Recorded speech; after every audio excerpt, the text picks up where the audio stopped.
For as long as the galaxy remembered, one truth had been whispered in every council chamber, every military academy, every hushed conversation between traders who sailed the stars. No species entered human space, not because of treaties, not because of laws, not even because of respect, but because no one ever returned. Empires had tested the boundary countless times.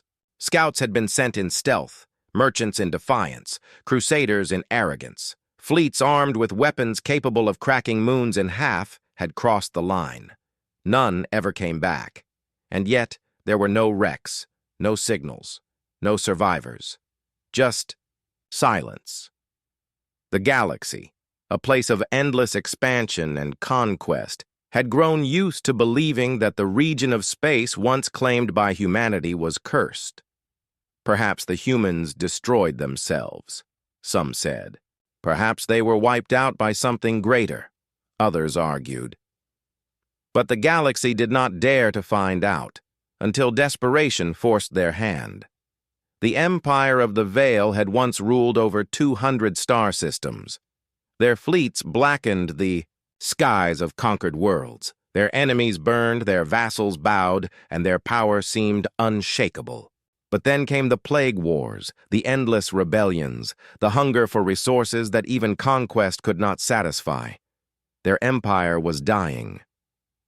So when whispers rose again of the forbidden human space, a region of stars untouched, rich, abundant, unclaimed, the Veil Council made a decision.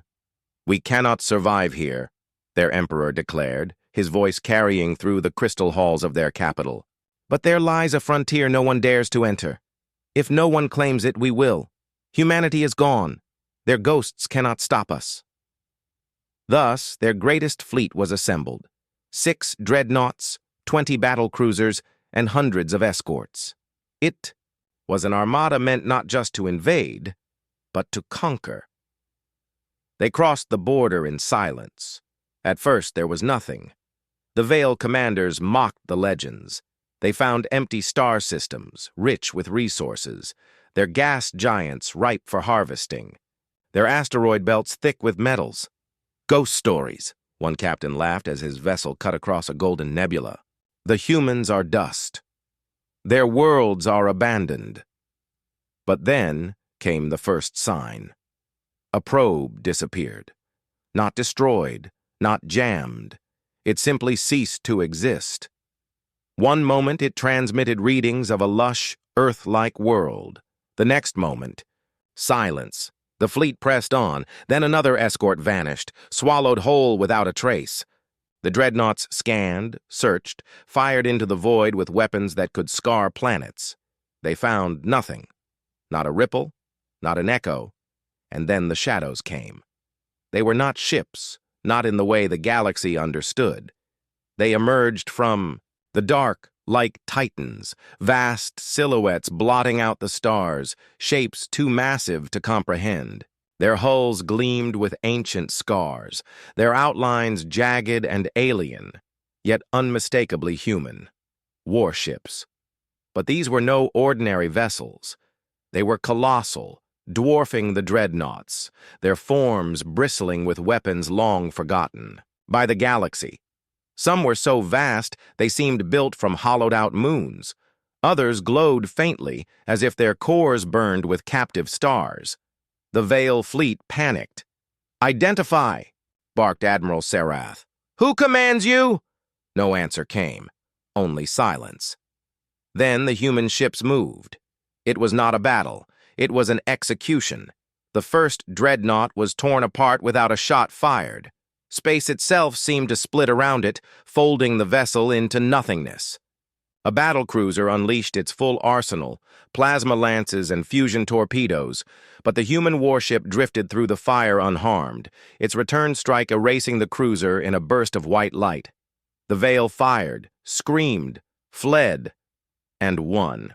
By one, they were extinguished. The galaxy's greatest armada was undone in minutes. The survivors, a handful of crippled escorts, tried to flee back to Veil space. They never made it. Instead, a message arrived. Not to the fleeing ships, but to the galaxy itself. A signal broadcast across hundreds of star systems in a voice calm and cold. You entered what was forbidden. You sent your dead to our grave. Learn this truth and remember it well. Humanity has not fallen. Humanity endures. Our space is our sanctuary, and to all who trespass, it will become your tomb. Then the transmission ended. The galaxy froze. Scholars debated for centuries afterward about what the veil had awakened. Theories spread like fire. Some claimed the humans had abandoned flesh, uploading their minds into their machines, becoming one with their warships, their stars, their weapons. They were no longer a people, but a collective, a fleet of eternal guardians. Others believed the humans had perfected war to such an extent that even death could not strip it from them. That what the veil saw were not ships, but ghosts, memories, forged in steel and fire, carrying on their vigil long after humanity itself had died. But the truth was never known. The humans did not speak again. No one dared to test them. The Veil Empire collapsed soon after, their fleet gone, their arrogance punished. Their name became another whisper in the long history of fallen conquerors. But human space remained untouched. No traitor crossed it, no pirate dared enter. Even the most arrogant warlords and empires gave it a wide berth. Maps of the galaxy marked it simply as the graveyard, and so the legend endured that the humans had not vanished, that they had not been destroyed. They had simply chosen silence, a silence armed with endless fire. And in that silence they waited. For if the galaxy ever forgot, if it ever grew bold enough to try again, the graveyard of empires would open once more. For thousands of years, the maps of the galaxy carried a strange warning. A vast region, stretching across dozens of star clusters, was outlined in red and marked with a single phrase, "Do not enter." It was not humans who had written those words. It was the galaxy itself.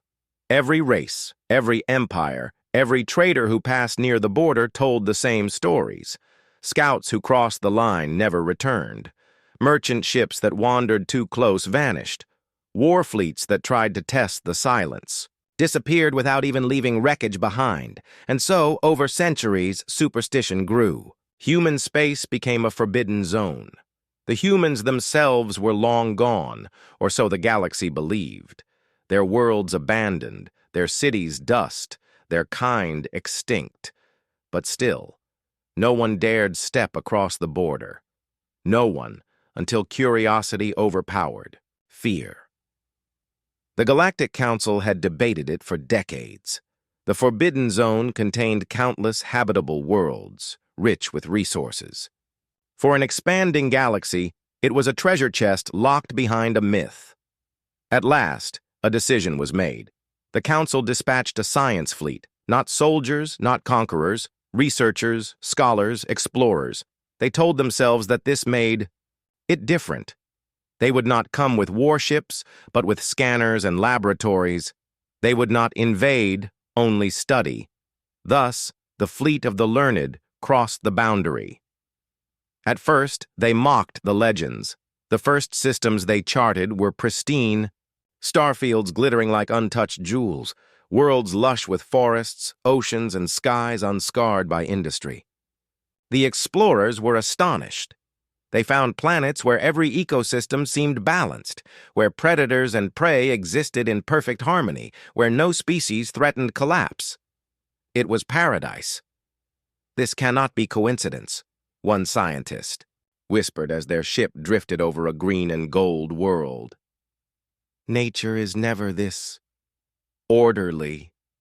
The deeper they went, the more unsettling it became.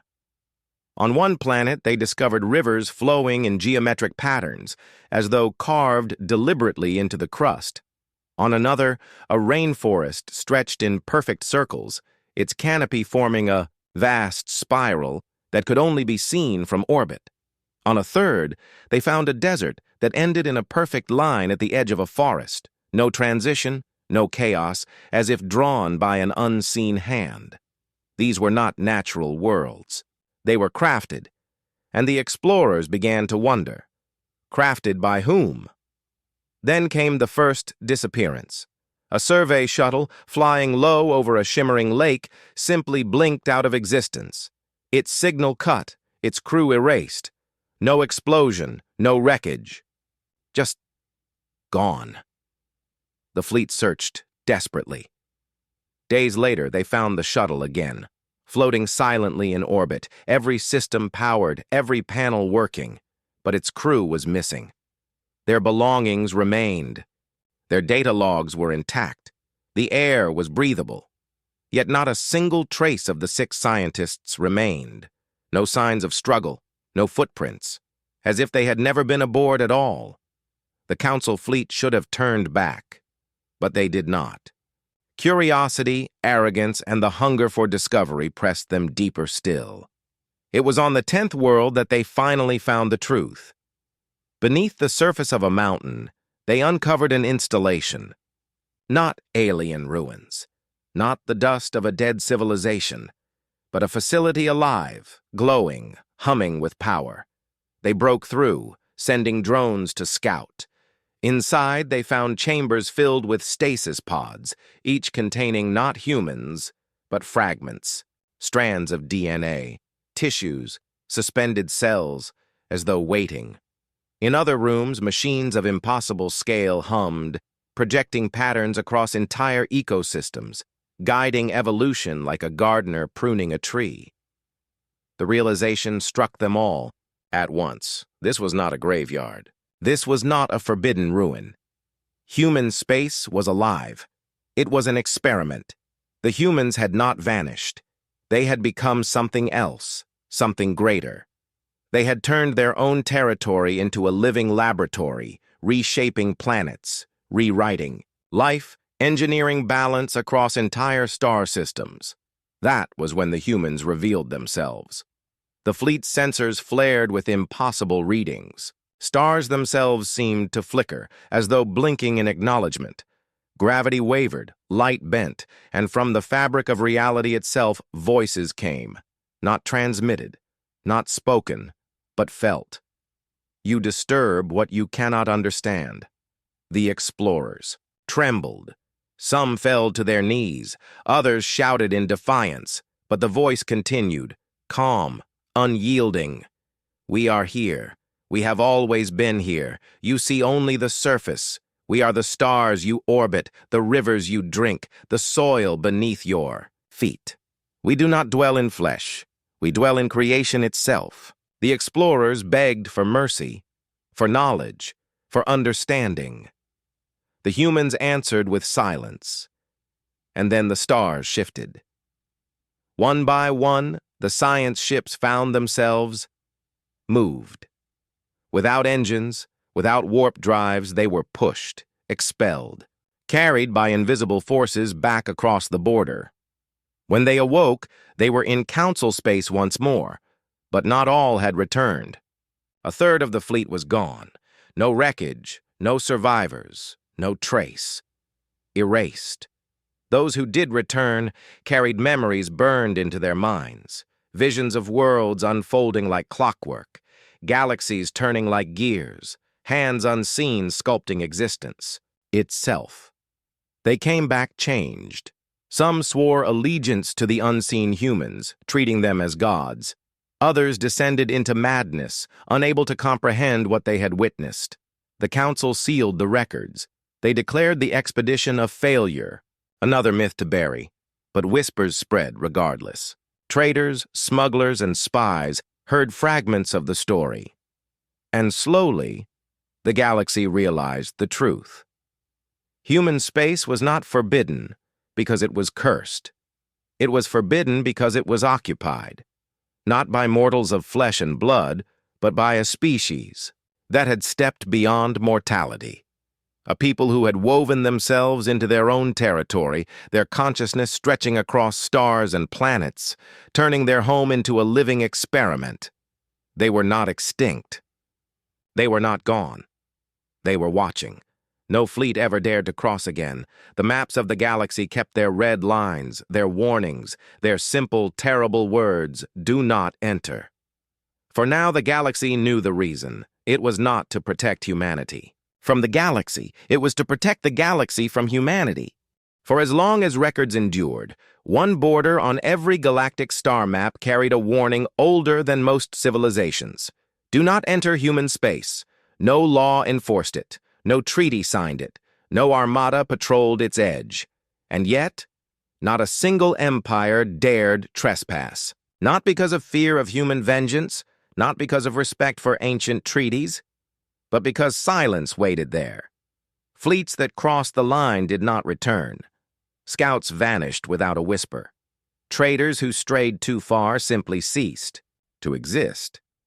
And so the galaxy, hungry for conquest, wrapped its wars around every star, except that one forbidden place. For centuries, the truth remained unknown, until arrogance broke the silence. The Tsar Dominion had always been restless. Their fleets were endless, their hunger insatiable. They had burned worlds to ash, enslaved races, shattered rivals, and crowned themselves the rightful rulers of all, the stars. But expansion carried them to the edge of human space. Their emperor, a creature of ambition and pride, looked upon the forbidden stars and scoffed. "Superstition," he hissed to his generals. "Fairy tales to keep the weak away. Humanity is extinct. Their territory lies empty. We shall claim it. Their silence is our opportunity." And so, the Dominion's first fleet crossed the boundary. For weeks, there was no word. The fleet did not return, but no wreckage drifted back either. The Dominion grew uneasy. Then a message arrived, not from their own ships, but from the humans. The transmission was simple, carried across half the galaxy in a voice so calm it chilled even the boldest hearts. "You have crossed into our space. Leave. No further warning will be given." The Dominion laughed. Another armada was dispatched, twice the size of the first. This time the galaxy watched. It began in silence. The Dominion fleet passed through the border unopposed, banners high, weapons charged. They sent taunting signals into the void, demanding that the ghosts of humanity show themselves. No one answered. The fleet advanced deeper, cutting across system after system, and still there was nothing. No ships, no defenses, no resistance. Just empty stars. Then the first ship vanished, not destroyed, not attacked, not even detected. One heartbeat it was there, engines burning bright. The next, it was gone, wiped clean from existence as though it had never been built. Confusion swept through the fleet. Sensors screamed, captains shouted, admirals demanded answers. None came. Then the second ship disappeared. Then the third. Panic spread. The Tsar unleashed their fury. Entire battle groups fired into empty space, filling the void with fire and radiation. They burned whole asteroids to slag, ripped apart moons, scoured planets bare, but nothing fought them. Nothing returned fire. Still, ships kept vanishing. One by one, plucked from the universe without a trace. The Admiral's voice shook with fear. "Where are they? Who is attacking us?" But there was no sign of weapons, no fleets emerging from the dark, no enemies at all. Only silence. The truth began to dawn on the galaxy, for humanity did not fight as others did.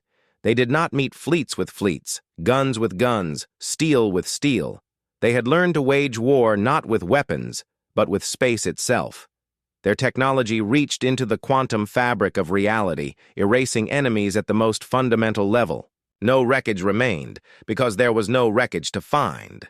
The enemy simply ceased to exist. History rewritten, matter undone. This was not war. This was erasure. The Tsar Admiral tried to retreat. Orders rang out. Ships turned. Warp drives flared. But it was too late. Entire wings blinked out of existence in perfect synchrony, like candles snuffed by an invisible hand. Dreadnoughts, carriers, escorts, whole battle formations silenced in moments. The last surviving ship screamed across open channels, broadcasting to anyone listening. "We are not fighting ships. We are fighting the void itself. The humans." The humans are the void. And then it too was gone. The Dominion's second armada ceased to exist. Not defeated, not destroyed. Simply erased. Then came the final message. Across every comms relay, every council chamber, every throne room, of every empire, the same human voice spoke. "We do not seek war, but if you enter our space, you will not return. This is your only warning. Leave us in silence or join it." The transmission ended. The galaxy trembled. Debate raged for decades afterward. What had humanity become? No one knew. Some believed. They had transcended flesh, becoming beings of pure consciousness, fused with their machines, with the very physics of their territory. They did not need fleets, for they were fleets. Others claimed they had discovered weapons so advanced they could erase matter, undo reality itself. If so, then humanity was no longer a species. They were a force of nature, as inevitable and merciless as a collapsing star. But the most terrifying belief of all was this, that the humans were not using weapons, that they had become the silence itself. The Tsar Dominion never recovered. Their arrogance had cost them 2 armadas, and their reputation withered. The other empires whispered that they had not been defeated, but devoured. The Dominion's name was added to the long list of civilizations broken upon the edge of human space, and so the border remained untouched. The maps still bore the warning. The stars within still gleamed untouched. And the silence stretched on, eternal and unbroken. No species entered human space again. Not because of fear of conquest, not because of treaties, not even because of respect, but because they knew the truth now. Silence was not absence. Silence was a weapon, and humanity had mastered it.